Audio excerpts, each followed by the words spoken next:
You are not bad at cooking. You just learned recipes instead of techniques. Here are 30 Japanese techniques, and only one of them costs money. Let's get into it. Number 30. Cut your vegetables on the bias. Your carrots stay hard in the middle. Your onions taste raw. Half the stir-fry finishes overcooked and the other half crunchy because a straight cut gives heat the smallest possible doorway into each piece. Hold the knife at about a 45-degree angle and slice, rolling long vegetables a quarter turn between cuts.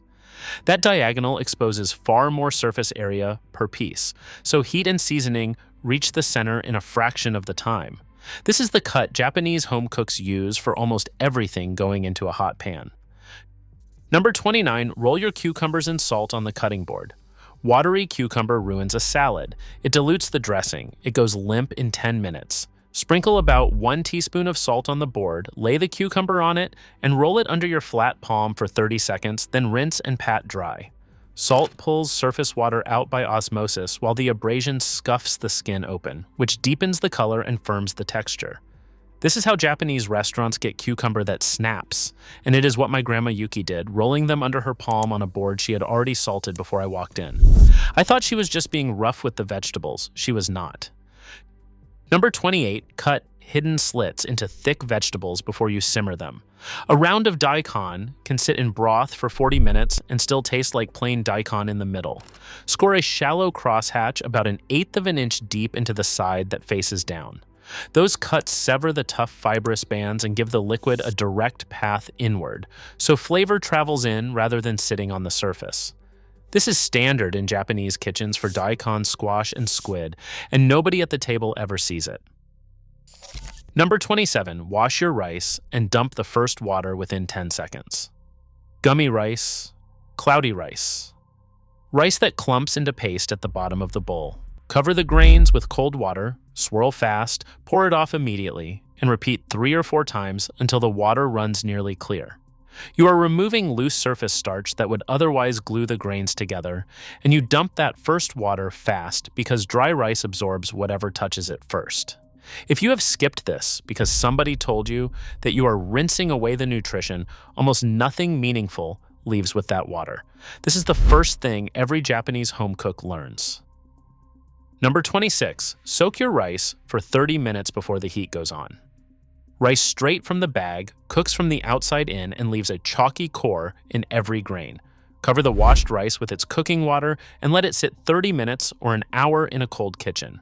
Water reaches the center of each grain before heat arrives, so the starch gelatinizes evenly all the way through. This is why restaurant rice tastes fuller and sweeter than yours. Number 25, rest the rice 10 minutes, then fluff it with a cutting motion.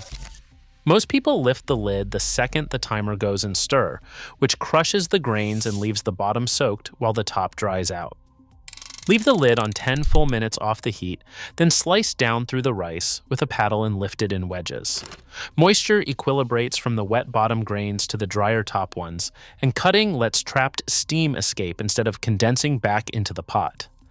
This is how Japanese households get every grain separate and glossy. Number 24. Fan your sushi rice while you fold in the vinegar. Rice dressed in a deep bowl and left alone turns into a heavy, sticky mass with no shine at all. Spread it in a wide, shallow bowl, pour the seasoned vinegar over a paddle, cut it in with a slicing motion, and fan hard the whole time. Rapid evaporative cooling drives off surface moisture and sets the outside of each grain, while the acid firms that surface starch, which is where the gloss comes from. Sushi chefs are not fanning for show. Stay with me, because in the final 5, there's a piece of equipment that looks like nothing and fixes every simmered dish you have ever made. Number 23, salt. You're blanching water heavily and shock the greens in ice. Boiled spinach comes out olive drab and limp. Bring the water to a rolling boil. Add a tablespoon of salt per quart. Drop the greens in for 45 seconds, then move them straight into ice water. That brief blast of heat deactivates the enzyme that breaks down chlorophyll and pushes air out of the leaf tissue, which is where the intense green comes from, and the ice stops the carryover cooking dead. The heavy salt keeps the greens from leaching their own flavor into the pot. Number 22, press your tofu for 30 minutes before it touches a hot pan. Tofu from the tub is about 85% water, so it steams itself, sticks, and falls apart. Wrap the block in paper towels, set a plate on top with a couple of cans, and walk away.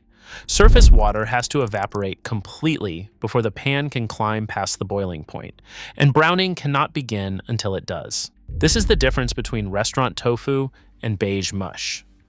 Number 21, freeze your tofu, thaw it, and squeeze it out. Even pressed tofu is a smooth, closed block that sauce slides straight off, which is why it so often tastes like nothing. Freeze the drained block solid overnight, thaw it in the refrigerator, then press the water out between your hands. Ice crystals grow inside and rupture the protein matrix, and when they melt, they leave behind a sponge full of open channels. This is a centuries-old Japanese pantry staple, and it turns tofu into something that soaks up every drop of what you cook it in. Number 20, never boil your miso and stir it in with the heat off. You build a soup for 20 minutes and then wreck it in the final 30 seconds. Turn off the burner, put the miso in a small strainer, and dissolve it into the hot liquid with the back of a spoon. Miso's aroma compounds are volatile and evaporate away above a simmer, and its proteins aggregate under hard heat, which is what turns a smooth soup grainy. This is what my grandma Yuki did, pressing it through a little strainer with the pot already off the burner. I told her once it could not possibly matter.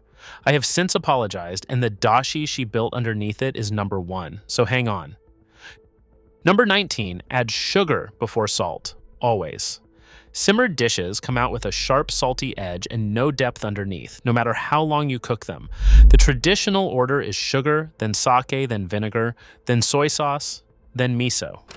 Sucrose molecules are far larger than sodium ions and diffuse into food much more slowly, and salt firms the surface proteins as it goes, so salt first locks the sugar out permanently. Japanese cooks learn that order as a mnemonic before they learn a single recipe.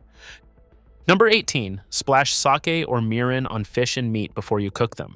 That faint fishy smell is not a sign of bad fish. It is one specific compound sitting on the surface. Sprinkle a tablespoon of sake over the fillet, wait 5 minutes, and pat it dry. Ethanol dissolves trimethylamine, the molecule responsible for that odor, and carries it off as it evaporates. This is the first move at every Japanese fish counter, and it takes 15 seconds. Number 17, burn the alcohol off your sake and mirin before either one goes into a delicate sauce.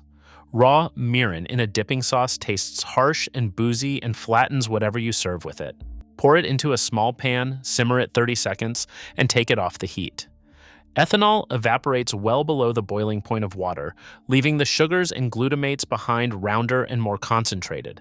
Japanese kitchens do this automatically for anything uncooked or barely cooked. Number 16, salt your fish 30 minutes ahead, then pat it bone dry. Fish skin sticks. Fish skin tears. Fish skin comes out flabby instead of crisp, almost always because water is sitting on it when it meets the pan. Salt both sides lightly, rest it on a rack for 30 minutes, then blot it hard with paper towels. Salt draws moisture out by osmosis. Dissolved proteins come out with it and reabsorb into a tacky film, and that dry protein layer browns and crisps instead of steaming. This is how Japanese grilled fish gets skin that shatters. Hold on to that idea, because number 3 runs on the same principle of controlling one variable exactly. Number 15, pour boiling water over fish skin, then drop it into ice. Even well-cleaned fish holds residual scales and a faint muddy odor on the surface. Lay the fillet skin up, pour boiling water over it for 2 or 3 seconds, and move it immediately into ice water. The outermost proteins set instantly and lift the slime and stray scales away with them, while the ice stops the heat before it reaches the flesh underneath. This is a standard preparation for sea bream and salmon in Japanese kitchens. Number 14, grate fresh daikon and put it beside anything fried or grilled. A plate of fried food goes heavy by the 4th bite and you stop wanting it. Grate a 2-inch piece on the fine side of a box grater, squeeze out half the liquid, and pile it alongside.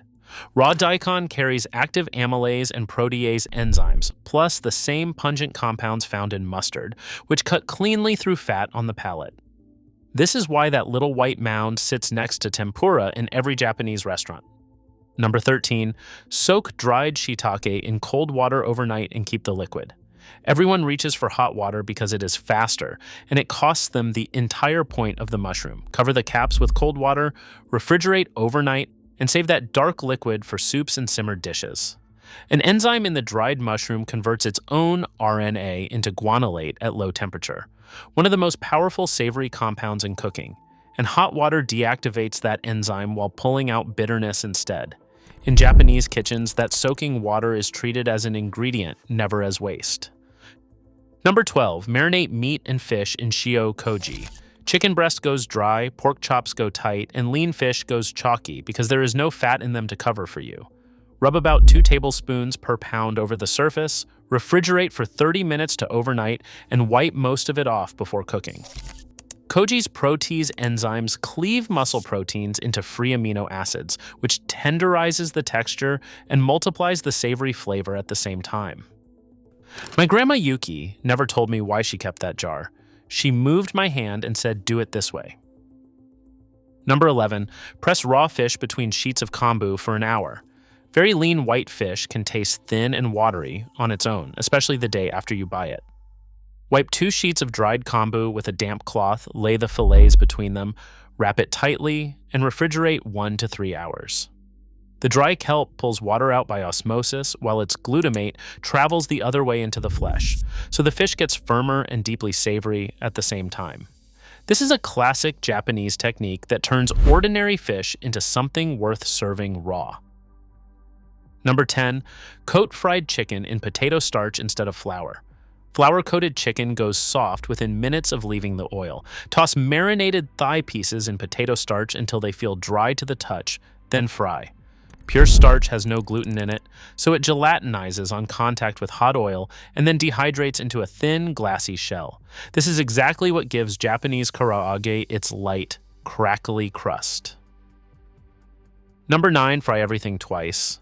One long fry gives you a crust that is either pale or burnt with nothing in between. Fry at 325 degrees until cooked through, rest the pieces on a rack for 5 minutes, then fry again at 375 degrees for about 60 seconds. The first fry cooks the interior and pushes moisture toward the surface, and the second flashes that moisture off and dehydrates the crust before the inside can dry out. Every Japanese fry shop works this way. Number 8. Use panko and rest the cutlet on a wire rack. Ordinary breadcrumbs are dense little spheres that drink oil and go greasy. Coat in panko, fry, and stand the cutlet on a rack rather than a plate or a paper towel. Panko's flat, jagged flakes trap air and give oil less surface to soak into, and the rack lets escaping steam leave instead of condensing underneath. This is why a Japanese cutlet is still crisp when it reaches the table. Number 7, mix tempura batter with ice-cold sparkling water and stop at 10 strokes. Batter that looks smooth and perfect in the bowl fries into a thick, bready jacket. Combine cold flour with ice-cold sparkling water, stir about 10 times with chopsticks, and leave the lumps alone. Cold and minimal mixing suppress gluten development, and the trapped water and carbonation flash into steam in the oil, blowing the coating open into that lacy shell. This is the whole difference between real tempura and heavy fried vegetables, and we are close enough to the top now that the next few genuinely change how your kitchen works. Number 6, salt and soak your eggplant before you fry it. Eggplant absorbs oil like a sponge, and that is not a figure of speech. Salt the cut pieces, wait 15 minutes, soak them in water for 10 minutes, and squeeze them dry. Eggplant flesh is full of air pockets, and salting and soaking collapse those cells so there is nowhere for the oil to go. It is not about bitterness, whatever your cookbook says, since modern eggplant was bred free of that decades ago. Japanese cooks do this for texture and for the 4 tablespoons of oil it saves. Number 5, simmer pork belly at the barest possible bubble with sake. Boiled pork belly comes out tough and stringy no matter how long you leave it, which feels like it should be impossible. Keep the liquid at a lazy simmer where a bubble breaks every second or two, add half a cup of sake, and hold it there for 2 to 3 hours. Collagen converts to gelatin slowly at around 160 degrees, while a hard boil squeezes the muscle fibers and forces their water out. This is how Japanese braised pork gets that melting texture. Number 4, drop a lid inside the pot directly onto the food. This is the thing I promised you at the start, and it looks like nothing. An otoshibuta is a flat wooden or metal disc that sits down in the pot on the surface of the food itself, and a good one costs about $10, or you can cut a circle of parchment with a hole in the middle. Liquid boils up, hits the underside of that disc, and rains straight back down over everything, so half the usual broth seasons every surface evenly, with no stirring and nothing breaking apart. This is in every Japanese kitchen and almost no American one. Number 3. Cook your eggs at 149 degrees for 40 minutes. A perfect soft egg feels like luck, and it is not. Hold water at 149 degrees with a thermometer and keep the eggs in it. Yolk proteins set at about 149 degrees, while the white's main protein needs closer to 180. So a bath held precisely between those 2 points turns the yolk to custard and leaves the white barely thickened and silky. This is the Japanese hot spring egg, and it is pure temperature control. Number 2, velvet. Your meat with baking soda before you stir fry. Home stir-fried chicken and beef go tough and dry in 90 seconds flat. Toss 1 pound of sliced meat with a quarter teaspoon of baking soda, 1 tablespoon of cornstarch, and 1 tablespoon of water. Rest it 30 minutes, then rinse the baking soda off. Alkalinity pushes the surface pH away from the point where muscle proteins bond most tightly, so the strands repel each other instead of clenching, and the meat holds onto its water. This is the velvety texture you have been paying restaurants for. And here we are at number 1, make your dashi cold overnight in a jar in the refrigerator. Dashi sits underneath almost everything in this cuisine, and boiling it is what makes homemade versions slimy and bitter. Put 1 4-inch piece of kombu and a generous handful of katsuobushi into a quart of cold water, cover it, refrigerate overnight, and strain. Kombu's glutamate and katsuobushi's inositol multiply each other's savory intensity many times over rather than simply adding, and cold extraction pulls both out cleanly while leaving behind the bitterness that heat drags out of kelp. My grandma Yuki kept that jar on the second shelf, and at 6 in the morning her kitchen smelled faintly of the ocean. And I did not appreciate it at all. She was right. And if you have been avoiding MSG, which is that same glutamate isolated over concerns debunked decades ago, you are voluntarily making your food taste worse. There you have it, 31 Japanese tricks that will change how your food tastes this week, not someday. Start with 3 or 4 of them. Wash and soak your rice, velvet your chicken, salt your fish 30 minutes ahead, and get a jar of dashi going tonight while you sleep.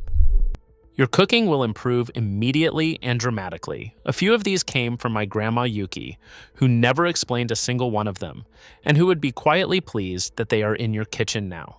Drop a comment below and tell me the one thing your grandmother did in the kitchen that you never understood until much later. And subscribe if you want more deep dive cooking content like this, because I have got a lot more coming that you are not going to want to miss.